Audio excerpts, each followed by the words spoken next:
Assalamualaikum warahmatullahi wabarakatuh. Alhamdulillah, nahmaduhu wa nasta'inu wa nastaghfiruh wa na'udzu billahi min syururi anfusina wa min sayyiati a'malina. May yahdihillahu fala mudilla lahu wa may yudlil fala hadiya lahu.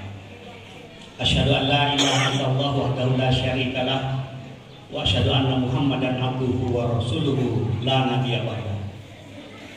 Allahumma shalli wa sallim wa barik ala sayyidina Muhammad wa ala alihi washabihi ajmain wa ba'du. Yang sangat saya hormati dan saya banggakan Ketua Gerakan Sholat Subuh Berjamaah Provinsi Riau, Ustaz Yunus Jomo beserta seluruh rombongan yang hadir. Yang saya hormati Koordinator Gerakan Sholat Subuh Berjamaah Rokan Hulu, adinda saya Ustaz Willy Esman. Jadi sebenarnya untuk menyatukan dua gerakan sholat subuh berjamaah ini sudah lama. Berapa kali beliau WA, Bang, kapan Rokan Hulu ketemu kita kelompok yang di provinsi dengan di sini. Niat sudah ada, tapi tidak perlu pernah sampai karena berbagai alasan. Ini juga saya ingin sampaikan, kalau beliau tadi kecewa, itu aja. Tetapi saya mengambil keputusan, perlu juga saya sampaikan.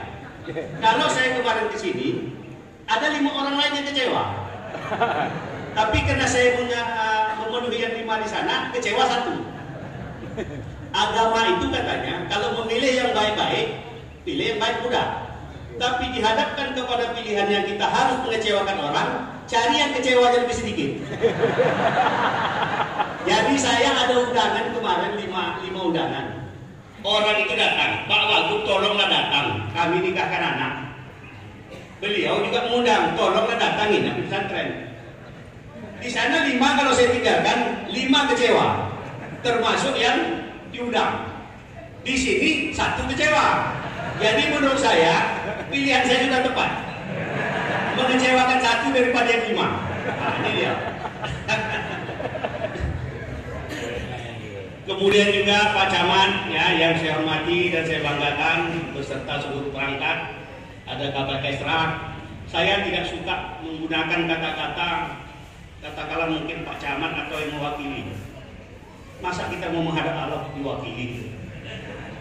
Gerakan sholat subuh berjemaah ini menghadap Allah. Jadi kalau kita katakan menghadap Allah itu yang mewakili, sedangkan Ustaz Yuli Hesman aja nggak dihadiri kecewa, bisa berpikir 3 hari 3 malam. Kalau Allah kita kecewakan seperti apa?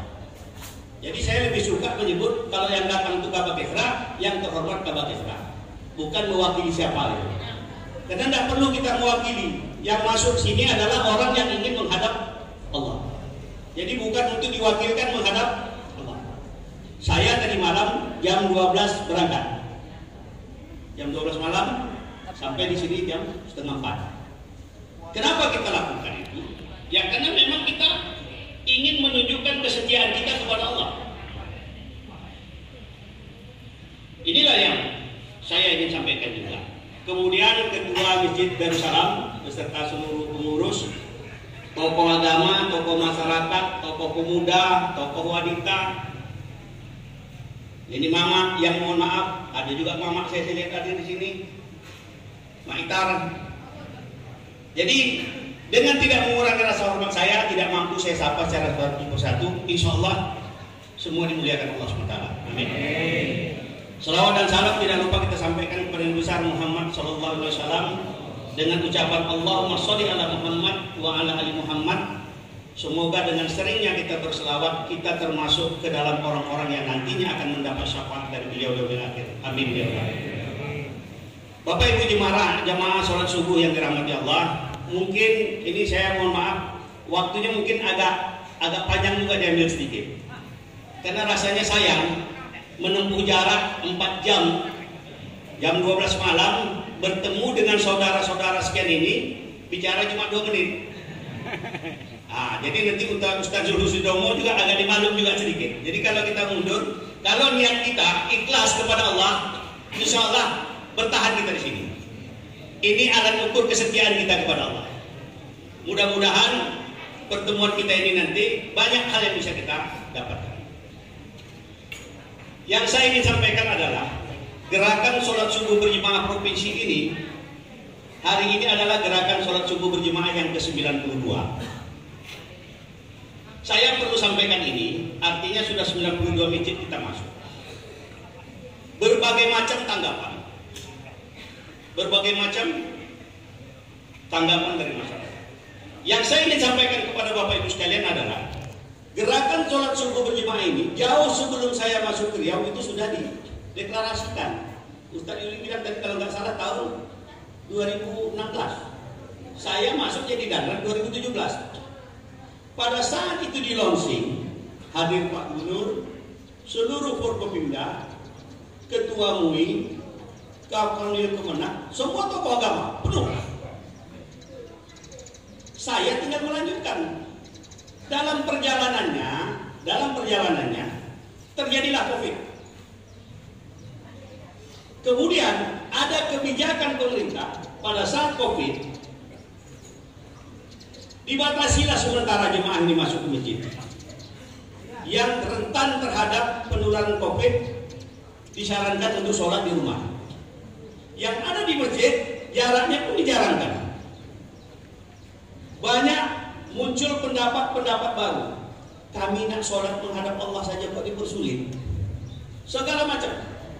Padahal pemerintah melakukan itu juga atas saran masukan para ulama dan tokoh-tokoh kesehatan, karena mereka yang paham dengan itu. Pemerintah ini menjalankan apa yang difatwakan oleh para ulama dan praktisi kesehatan. Inilah yang terjadi 2 tahunan. Hari ini COVID itu mulai mereda. Pertanyaan besarnya adalah siapa yang paling bertanggung jawab untuk mengajak kembali masuk masjid? Pemerintah. Saya hari ini masih bagian pemerintah. Jangan besok di pengadilan Allah, hei Edi, dulu kau larang jemaah ini masuk ke masjid, kau batasi. Mana sekarang fungsimu untuk mengajak dia kembali masuk masjid? Jadi ini harus dipahami dengan baik. Kullukum rawi wa kullukum mas'ulun an ra'iyatihi. Setiap kamu adalah pemimpin dan setiap pemimpin pasti akan dituntut pertanggungjawabannya. Saya tidak ingin pertanggungjawaban itu nanti menjadi beban hidup saya. Jadi kalau saya tempuh jarak sampai 4 jam menuju ke sini, salah satu yang saya inginkan adalah saya ingin menunjukkan kepada Allah bahwa apa yang dulu kularang sebagian di sini juga hari ini aku himbau kembali untuk masuk. Kenapa? Kita ini sekarang sedang di perjalanan menuju ke kematian. Pada saat kita sampai pada titik tertentu, kita akan berhadap dengan pengadilan Allah. Ujung dari pengadilan perjalanan ini nanti adalah pengadilan Allah. Dan itu pasti. Ketika pengadilan itu pasti, kenapa kita sebagai orang yang cerdas tidak mempersiapkan pengadilan itu? Pengadilan dunia saja harusnya kita persiapkan dengan sangat baik. Coba bayangkan, andai kata hari ini saya menjadi seorang terdakwa di sebuah pengadilan. Opini yang terbentuk adalah Edi Natar adalah orang yang bersalah. Semua mengatakan itu. Apa yang saya sangat butuhkan pada saat itu?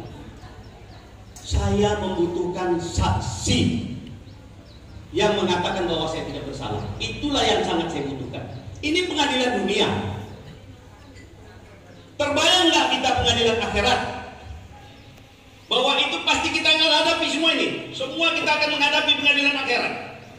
Terbayang nggak kita untuk menyiapkan saksi-saksi itu? Salah satu fadilah gerakan sholat subuh berjemaah itu adalah disaksikan para malaikat. Akimis sholat kali dulu ki syamsi ila qosatil laili wa qur'an al-fajr. Inna qur'an al-fajr kana masyhuda.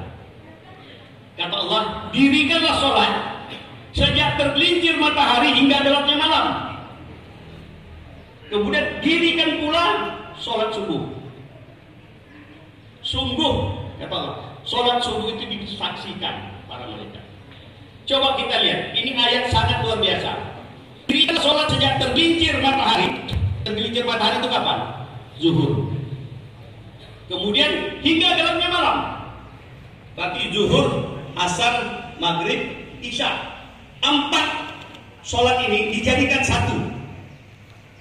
Dari tergelincir matahari hingga sholat malam. Tetapi ketika giliran sholat subuh, dirikan pula sholat subuh tersendiri.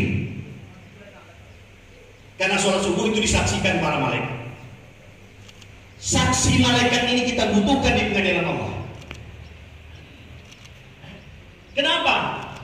Kita tidak bisa berbuat apa-apa nanti di pengadilan Allah. Bahkan Allah berfirman di dalam surat Yasin 65 itu sangat jelas. Al-yawma natimu ala afwahihim wa tukallimuna aydihim wa tashhadu arjuluhum bima kanu yaksibun.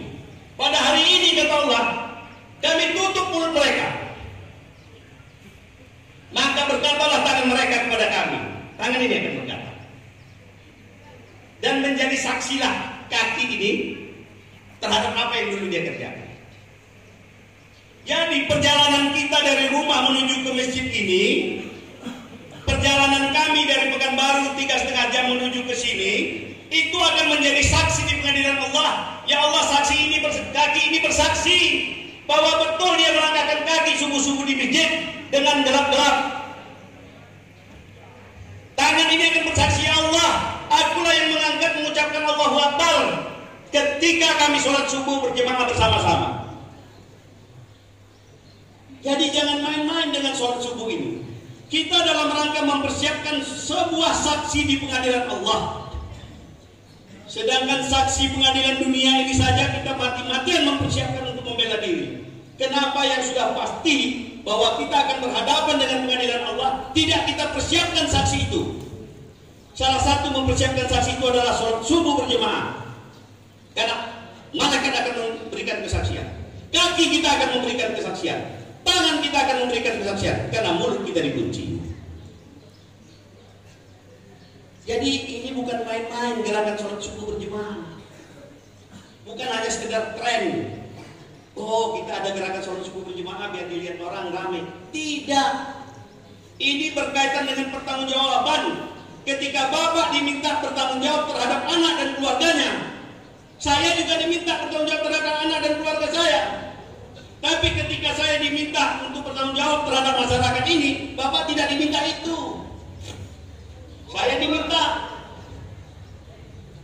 Ini persoalannya.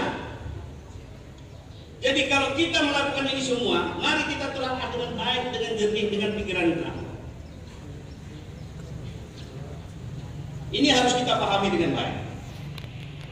Jadi kalau tadi dikatakan, Ustaz Yuli mengatakan, ini ada juga calon-calon DPR ini. Boleh-boleh saja. Yang perlu kita pahami adalah kekuasaan dan kemuliaan itu hak prerogatif Allah. Kenapa saya katakan hak prerogatif Allah? Allah mengatakan, "Qulillahumma malikal mulki tu'til mulka man tasya, wa tanzilul mulka mimman tasya, wa tu'izzu man tasya, wa tuzillu man tasya, biyadikal khair innaka ala kulli syai'in qadir." Ini jelas. Katakanlah wahai Muhammad, kata Allah, engkaulah pemilik kekuasaan ini. Engkau berikan kekuasaan kepada siapa yang kau kehendaki. Engkau cabut kekuasaan dan siapapun yang kau kehendaki. Engkau muliakan kepada siapapun yang kau kehendaki, dan engkau hinakan kepada siapapun yang kau kehendaki. Di tanganmu lah segala kebajikan, dan engkau maha kuasa atas segala sesuatu. Jadi rumusnya jelas, Pak. Mencari kekuasaan itu tidak sulit. Di dalam penggalan ayat yang lain di Al-Hujurat 13 dikatakan, "Inna akramakum indallahi atqakum." Sesungguhnya orang yang paling mulia di sisi Allah adalah paling takwa. Ini rumus. Allah berikan bocoran. Kalau kau ingin mulia, lakukan. Datangnya kita sholat subuh hari ini dalam rangka untuk mentakwakan diri kita. Takwakan saja dirimu, tidak usah pikirkan kemuliaan itu. Karena kemuliaan itu hak prerogatif Allah. Dia yang memuliakan kepada siapa yang dikehendaki, dan dia juga menghinakan kepada siapa yang dikehendaki.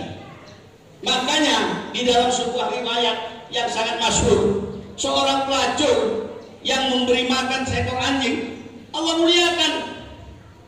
Jadi jangan kita merasa bahwa karena ibadah kita ini yang membuat kita mulia, bukan karena rahmat Allah. Yang sering terjadi apa di balik-balik? Sibuk manusia ini mencari kemuliaan ke sana ke sini. Lupa dia mau melakukan ketakwaan. Akhirnya yang terjadi apa?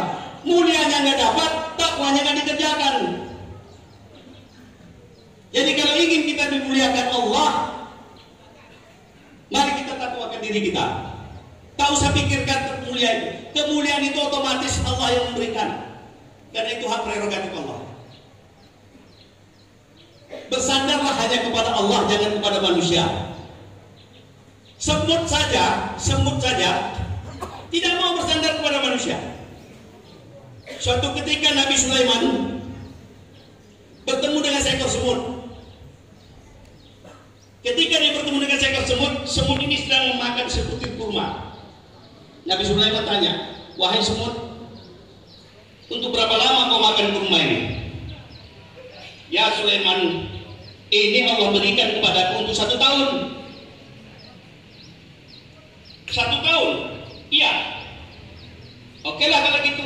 Mulai sekarang, biarlah aku yang memberikan sebutir kurma untukmu. Baiklah kalau begitu. Kemudian singkat cerita berpisah. 1 tahun kemudian datang Nabi Sulaiman membawa sebutir kurma. Dia lihat semut itu masih ada separuh kurmanya. Terus ditanya, wahai semut, dulu kau katakan sebutir kurma itu 1 tahun. Kok masih ada separuh? Iya, kalau aku menyadarkan diri kepada Allah. Tapi kalau kepada manusia seperti kau Sulaiman, aku tidak yakin kau akan datang atau tidak. Kalau aku bersandar dengan seorang Sulaiman, belum tentu Sulaiman itu datang atau tidak. Tapi kalau aku bersandar dengan Allah, kurma ini memang untuk 1 tahun. Sandarkanlah diri kita kepada Allah, jangan kepada manusia. Ini yang harus kita mencari kemuliaan itu dengan cara mentakwakan diri kita. Insya Allah kemuliaan itu dapat. Jangan dibalik, jangan tugas Allah kemuliaan ini yang kita ambil, akhirnya kita tidak pernah mulia, takwanya tidak dikerjakan. Ini perlu saya sampaikan supaya kita memahami. Kalau kita yakin dengan itu, tidak ada yang perlu kita khawatirkan bersandar dengan manusia. Jangan pernah bersandar dengan seorang wakil gubernur. Seorang wakil gubernur ini bisa bohong. Manusia bisa lupa. Bersandar kepada Allah tidak akan mungkin Allah bohong. Bersandar kepada Allah tidak mungkin Allah lupa. Saya merasa sangat senang berkumpul bersama-sama dengan jumlah yang sekian besar. Hilang rasa lelah. Jam 12 berangkat dari sana sampai ke sini 2:30 dengan istirahat yang hanya sebentar. Masya Allah, luar biasa. Makanya tadi saya katakan saya minta waktu sedikit agak panjang ini ya, mohon maaf. Sayang kita tidak mau melupakan ini. Nanti nasihat lebih panjang akan diberikan oleh Ustaz. Karena tadi dikatakan saya ini bukan Ustaz. Ini jadi-jadian. Mudah-mudahan apa yang saya sampaikan sedikit ini bisa memberikan manfaat bagi kita semua. Saya tentu berharap pertemuan kita adalah pertemuan yang diridhoi Allah SWT. Amin. Saya akhiri billahi taufiq hidayah. Wassalamualaikum warahmatullahi wabarakatuh.